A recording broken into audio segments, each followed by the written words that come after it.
While love languages aren't real, and men and women aren't from Mars and Venus respectively, attachment styles are very real. When we're children, research tells us that a combination of our genetic factors and environmental factors play a role in our ability to rely and depend on our caregiver to respond to our needs. So part of our attachment style is innate to us. We're born with it. And then the other part of it is environmental, or how our parents respond to our needs. And this is the basis of attachment theory. So we have an attachment figure, typically our parents very early on, that we rely and depend on to fulfill our needs. And the way that our parents or that caregiver respond to that is how we come to expect that need fulfillment in the future. But as children grow into adolescence, the attachment figure shifts from our parents to our peers. And kids who once had a very secure attachment with their parents, or who had parents who responded effectively to their needs,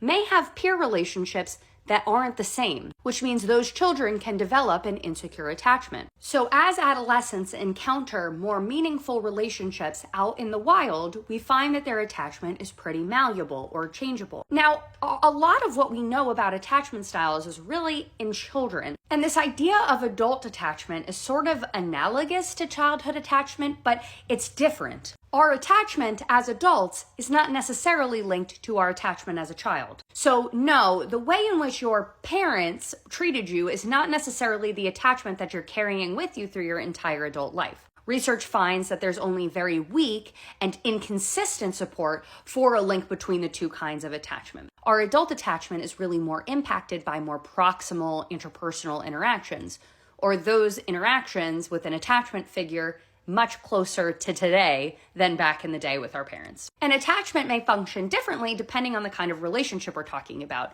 So attachment with friends or with our parents or with our romantic partner may be different all in the same person. So essentially our relationship schemas or our expectations for certain relationships are shaped by past relationships that we've had. So we carry forward expectations that we have of that particular kind of relationship, like let's say a friendship, based on past friendships that we've had. So if a past friend really hurt us and they weren't there for our needs and they didn't consistently communicate with us and they really kept us in the dark all the time, and maybe I couldn't trust that they were being genuine to my face in the way that they were with other people in private. And so now when I enter new friendships, I'm always wary of that friendship because of how that past friendship really burned me. But your attachment style can change with the right partner or the right friend. So let's say you are not secure, you have some sort of insecure attachment. If your partner shows up for you, validates you, communicates effectively with you, and works with you to have effective communication,